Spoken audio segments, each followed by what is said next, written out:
I'll speak about why it is important to have knowledge exchange between the CIS and the BRICS countries on the why, and then I'll turn to the how and what form of exchange would be appropriate. Why it is important, I believe it's because we have a very interesting set of countries here, the CIS on the one hand and the BRICS countries on the other.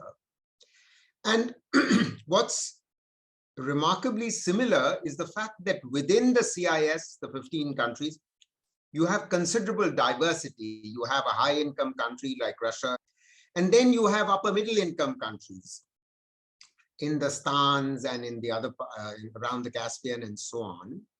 So you have this diversity, and then you similarly have very considerable diversity within the BRICS.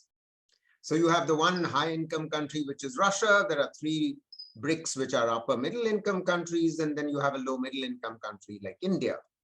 So in other words, because you have diversity within the CIS, every country in the CIS can find comparable countries among the BRICS from which to learn. So this diversity within the BRICS on the one hand, the diversity within the CIS itself creates complementarity in knowledge. Let me turn to how and why this is sort of, this is of relevance and importance. What we know about informality in the CIS countries in particular is the following: that in the last 30 years that the CIS countries have been undergoing a transition from a socialist pattern of economy to a market-oriented economy, new issues have emerged. And these new issues are actually very much associated with have as a dimension the emergence of informality. So, for instance, within the CIS countries, there is a lot of migration, and migration across borders among the 15 countries has the result of creating informality in labor markets where there was not much informality, because in the socialist regime, everyone had a assured job, assured social protection, and that changed over the years with the emergence of a market economy, and informality emerged with it. And that came with migration across borders from countries which were which had larger populations and were not generating the jobs to other parts of the CIS. And this migration was easy because there was linguistic unity. Everyone spoke Russian, and it was a common area in that sense. The second phenomenon, I think, why informality has become very significant in the CIS countries is that many countries in the southern part of the CIS actually have still relatively high fertility, and therefore the share of the young people still joining the labor force is quite high. and that transitional period was such that growth was not so rapid, and jobs were not being created at the rate at which young people were joining the labor force. And there was no assurance of as there was in the socialist regime, of an assured job. Then young people were the ones who were most affected by informality. Now, these are problems which are common to all the countries of CIS. But the point is that the similar problems exist in the BRICS countries. So there is very clear complementarity here in terms of possibilities for knowledge exchange between the various CIS countries on the one hand and the BRICS countries on the other. And I would just sort of close by talking briefly about what form I believe this exchange of knowledge can take place. What are the forms that it should take us? What are the areas of focus that I believe would be most helpful to the CIS countries?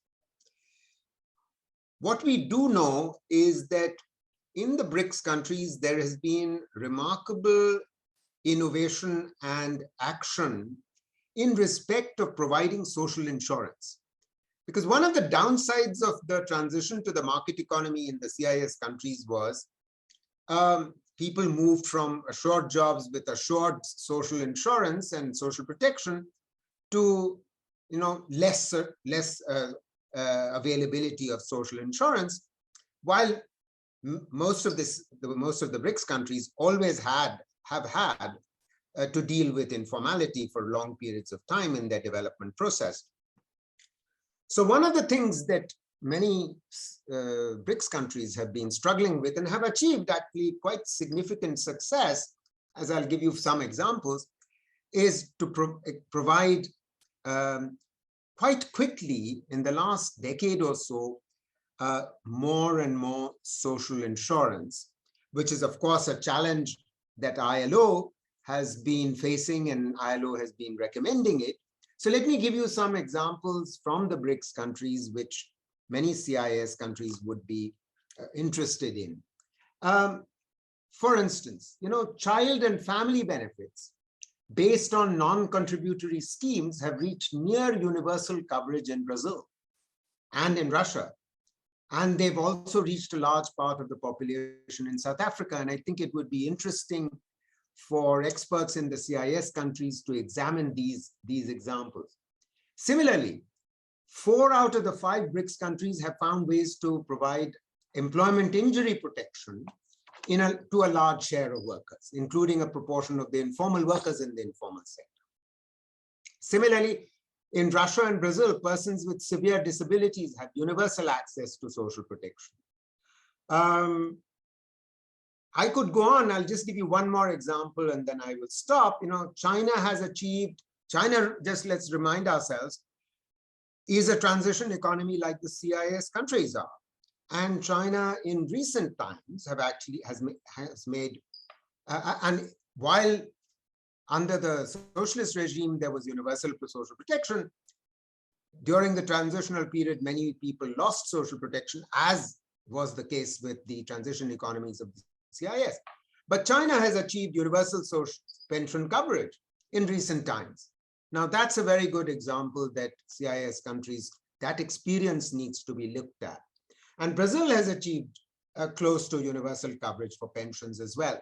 So what I'm saying here is that CIS experts need to follow different regimes that have been adopted over a period of time in the BRICS countries in order to expand social insurance for an increasing number of the young workers, the increasing number of the migrant workers in the CIS, which is the big source, which are the 2 big sources of informality in the CIS. Thank you.